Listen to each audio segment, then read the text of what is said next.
Manchester City have dragged Arsenal into a title fight they can suddenly feel in their bones. PSG have sliced their own Ligue 1 lead to 1 point by losing at home to Lyon, and Barcelona's chase for Marco Palestra matters because it looks like one of the few transfer stories with an actual shape.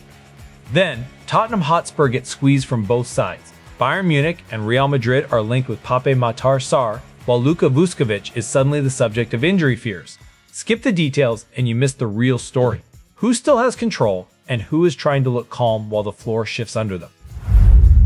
Good to have you back with Just Soccer, where transfer noise needs evidence before it gets dressed up as destiny. That is why Barcelona and Marco Palestra are the right place to start, because this one has substance, but no finish line yet.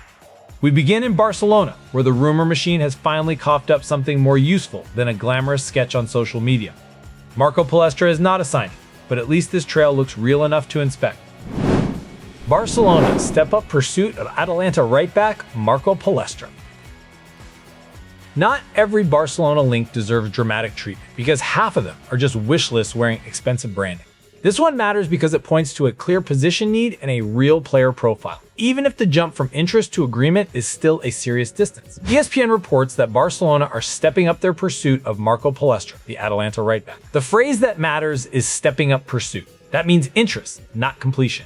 No signing is confirmed, no bid acceptance is confirmed, and no medical is sitting quietly around the corner waiting for a dramatic reveal. The source evidence supports transfer interest only, and that line has to stay clean because this is exactly where football coverage starts bluffing with confident punctuation. There is still a reason the story has weight. Palestra is identified as an Atalanta right-back, and Barcelona are being linked with him in a way that feels more deliberate than random summer smoke. No fee is confirmed in the sourced report. That absence matters because once numbers are missing, the internet has a nasty habit of inventing them and then pretending everybody else heard the same thing. A rumor can pick up fake authority very quickly when enough accounts type like a deal is already halfway done. The fans split around this says plenty about Barcelona's current mood. One side sees a low-cost upside move and thinks that is exactly what a financially restricted club should be hunting. Another side hears another project and wonders how many times potential is supposed to cover for immediate need. Fair question. Barcelona do not need transfer aesthetics. Barcelona need answers at right back. And if Palestra is the name, then the real issue is whether the club believe promise can survive pressure from day one. From Barcelona looking outward to Tottenham Hotspur hearing the familiar market alarm. Once Bayern Munich and Real Madrid appear in the same rumor, calm usually leaves the room first.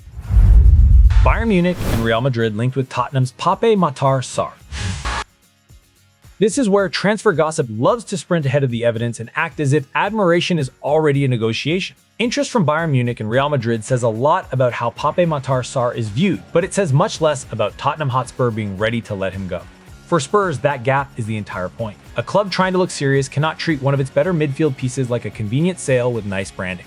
The sourced report frames Matar Sarr as a Tottenham Hotspur player attracting interest from Bayern Munich and Real Madrid. That is the solid version of the story. It is rumor stage interest only, and no official offer amount is confirmed in the supplied source list. Nothing in the package says Tottenham Hotspur have accepted a bid, opened formal negotiations, or decided this is the summer to cash him in. Big club links distort reality fast. Mention Real Madrid and Bayern Munich together, and a section of the football world starts behaving like a transfer is already loading on a graphic somewhere. Usually, that is nonsense. Elite clubs monitor players all the time. They ask questions, they track value. Sometimes their name floating around the story does half the work on its own. Sarr is still described here as a Tottenham Hotspur player, and any telling of this story that rushes him into a new shirt is doing performance, not reporting. Supporter reaction is the revealing bit. A lot of Spurs fans do not see Sarr as the kind of player you politely sell while talking about sustainability. They see him as someone the club should build around. That is why this rumor lands as flattering for a moment and irritating for much longer. Compliments from Bayern Munich and Real Madrid are nice. Keeping your midfield spine intact is better. Tottenham Hotspur now face the usual modern problem: they need to project stability while the market keeps testing whether that stability is real. Tottenham Hotspur's next story is less glamorous and a lot more uncomfortable. This one is not about prestige. It is about development, uncertainty, and how fast a young player's path can narrow.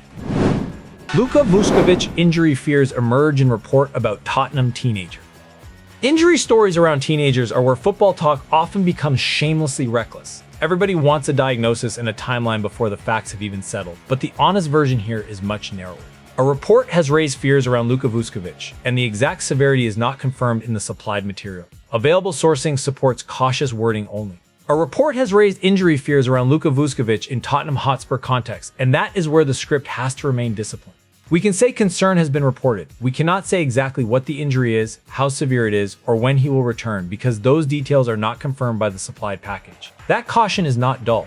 It is the whole job. Football gets far too comfortable dressing up guesswork as certainty, especially when a talented teenager is involved and everybody wants the update to sound bigger than the evidence allows. No confirmed recovery timeline is established in the provided sources. No exact diagnosis is officially confirmed here either, so anyone speaking with total confidence is really just selling imagination in a very serious voice. Why does this matter if he is not a weekly first-team regular? Because Tottenham Hotspur supporters are anxious about the development track, not only the immediate team sheet. A setback at this stage can interrupt rhythm, delay adaptation, and force the club to rethink how quickly a prospect can move forward. That is the brutal part youth football rarely advertises. Progress looks smooth on compilations, then an injury fear appears, and suddenly the conversation turns from excitement to lost time. Away from Tottenham Hotspur and back to the football itself, because not every important story needs a transfer whisper attached to it. Folarin Balogun is making noise the old-fashioned way by scoring again for Monaco. Folarin Balogun scores in 8th straight league game for Monaco. 8 straight league games with a goal is not some lucky little hot streak people can wave away. This is the kind of run that changes how a striker is discussed, because production starts bullying opinion into line. Balogun does not need borrowed hype right now. The goals are doing enough talking on their own. Balogun scored again as Monaco drew 2-2 with Auxerre in Ligue 1, and ESPN says it was his 8th straight league game with a goal. That alone gives the story real force. Folarin Balogun currently plays for Monaco, and that point is worth saying clearly because football conversation has a bad habit of dragging players back into old club shadows whenever current form gets too loud to ignore. A streak like this carries authority. One productive match can be a blip, a couple can be formed. 8 consecutive league games with a goal is a serious body of work. That suggests confidence, movement, timing, and a striker rhythm that starts making half chances look suspiciously generous. Monaco supporters and United States men's national team fans are already debating whether this is Balogun's best sustained club form yet, and that debate is earned rather than manufactured. There is also a useful contrast here with transfer culture. Plenty of summer noise gets inflated by leaks, clips, and overproduced language around very little substance. Balogun is boosting his stock in a far less glamorous way by scoring in actual Ligue 1 matches for Monaco. The draw with Auxerre finished 2-2, so this was not some grand team statement. Still, the streak keeps getting louder, and if attention rises around him later, it will be because 8 straight league games with a goal is difficult to fake and impossible to ignore. Now to a result that changes the mood of an entire league. PSG did not just lose at home to Lyon. They reopened pressure with their own hands and invited the title race back into the room. PSG suffered title blow after 2-1 home defeat to Lyon. Big clubs prefer defeats like this to be framed as either apocalypse or nothing, because both versions are easier to manage than the truth. The truth is more uncomfortable. PSG still have a game in hand, but shrinking the lead to 1 point means the pressure is now real and self-inflicted. Lyon's side of this matters too, because one club's wobble became another club's Champions League push. PSG lost 2-1 at home to Lyon at Parc des Princes, and ESPN says the result cut their Ligue 1 lead to 1 point over Lyon, with a game in hand still belonging to PSG. That detail matters. They have not lost the title, and nobody should pretend otherwise.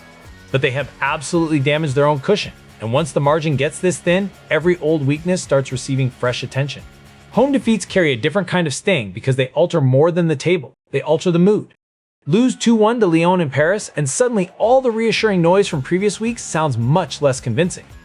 Neutral reaction has centered on whether PSG have turned a comfortable race into a genuine late-season wobble, and that is fair. A 1-point lead does not care what the narrative used to be, it only cares what the numbers say now. Lyon deserve credit because this was not only PSG making a mess under bright lights. The win also boosted Lyon's Champions League hopes, which gives the match a second consequence and makes PSG's damage heavier. Yes, the game in hand remains there for PSG, but it no longer feels like a luxury, it feels like an obligation. Fail to cash that in and this 2-1 defeat stops looking like a bad evening. It starts looking like the moment they reopened a race they were supposed to control. If PSG tightened Ligue 1, Manchester City and Arsenal have just tightened the Premier League with a much louder snap. This is not abstract momentum talk. This is the table turning dangerous. Manchester City beat Arsenal to close the gap in the title race. Some matches get sold as statement wins when they are really just emotional content with premium graphics. This one is different because the arithmetic is brutal. Manchester City beat Arsenal 2-1 and cut the gap to 3 points with a game in hand. For Arsenal, every remaining fixture now carries more weight, more noise, and much less room for error. The BBC says Manchester City beat Arsenal 2-1 and closed the gap to 3 points with a game in hand. That alone changes the emotional and tactical landscape of the title race. We are not calling Manchester City champions or league leaders because the supplied package does not confirm either of those things. What it does confirm is a serious pressure swing, and Arsenal now have to live inside that pressure. This is where title races become less romantic and more clinical. People love talking about momentum as if it is a mystical breeze floating through stadiums. Usually, it is just pressure changing address. Once the lead is down to 3 and the chasing side has a game in hand, the leaders stop having normal weekends. Every fixture carries a second scoreboard in the background. You are not simply trying to win, you are trying not to feed the machine behind you. Reaction to the result has split in a very familiar way. One camp praises Manchester City for controlling another huge moment. Another camp focuses on Arsenal failing to manage key incidents well enough. Both readings can live together. City did what hardened contenders tend to do in these matches. They turn one result into a broader feeling that the race can bend in their direction. Arsenal are still in it, but the table is asking them a much harsher question after this 2-1 defeat. From title pressure to contract pressure, because a single player quote can sometimes calm a fan base more effectively than a month of carefully vague briefings. Liverpool have that kind of quote from Ibrahima Konate. Ibrahima Konate says there is a big chance he stays at Liverpool. Direct player quotes are worth more than anonymous transfer smoke, because at least somebody is attaching his own name to the message. Even so, optimism is not paperwork. A strong sentence can cool panic, but it cannot replace a signed contract. For Liverpool, this matters because defensive continuity is not a luxury item they can casually sort out later. Konate said there is a big chance he will still be a Liverpool player next season. ESPN also reports that he is close to a new contract, but no extension is confirmed in the supplied material. That distinction is the story. The quote matters because it cools some of the exit noise and gives supporters something more solid than another market whisper from nowhere. It does not give anyone permission to announce a completed renewal. He currently plays for Liverpool, and fan reaction has landed in a sensible place. The mood is encouraged, but supporters still want formal confirmation. Fair enough. Football has trained people to distrust warm language when the paperwork is still missing. Positive public words can reflect genuine progress. They can also lower the temperature while details are still being worked through. The transfer market loves a calming line. Contracts still need signatures and finality. Timing gives the quote extra force. Liverpool have just beaten Everton 2-1 with a 100th minute winner, which adds momentum to the wider picture around the club. In that setting, hearing Konate sound optimistic about staying feels stabilizing, but the risk is obvious. If Liverpool do not convert a positive public stance into a formal agreement, the same questions will return quickly, and they will return louder. That Arsenal defeat was always going to demand a response from the manager, and Mikel Arteta chose a phrase that tells you exactly how he wants his squad to process the damage. Managers do not reach for lines like this by accident. Arteta on City 2-1 Arsenal. The Plex starts again. Saying the Premier League starts again is not surrender. It is a deliberate attempt to stop one defeat from infecting the rest of the run-in. Arteta is trying to reset belief before doubt hardens into habit, because title races can collapse in the mind before they collapse in the table. The catch is ruthless and obvious. A line like this only sounds strong if the next result keeps it credible. After Arsenal were beaten 2-1 by Manchester City on Sunday, Mikel Arteta said that the Premier League starts again, and insisted Arsenal still believe they can win the title. That is smart messaging. He is not pretending the result did not hurt.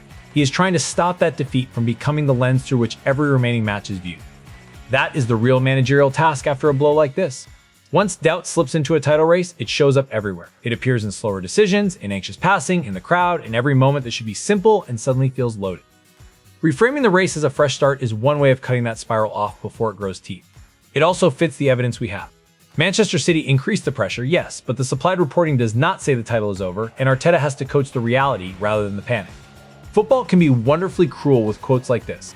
If Arsenal respond well, the line will sound defiant and focused. If they stumble again, people will replay it with that smug expression the sport always keeps ready for failed rhetoric. That is why the sentence matters. It is not just a soundbite for a clip package. It is a public bet on the next phase of the title race, and Arsenal now have to support that bet with points. That is the latest from Just Soccer. Barcelona have a real right-back story, Marco Palestra, but only at the level of pursuit. Tottenham Hotspur are dealing with elite interest around Matar Sarr and careful concern around Luka Vuskovic. Folarin Balogun is making himself impossible to ignore at Monaco, with 8 straight league games scored in. PSG have turned a comfortable Ligue 1 lead into a 1-point problem, Manchester City have shoved Arsenal into a harsher title race, and Ibrahima Konate has given Liverpool encouragement without giving them the final document. Same lesson across all of it. Football loves selling certainty early, but the stories that matter usually remain balanced on risk, proof, and consequence.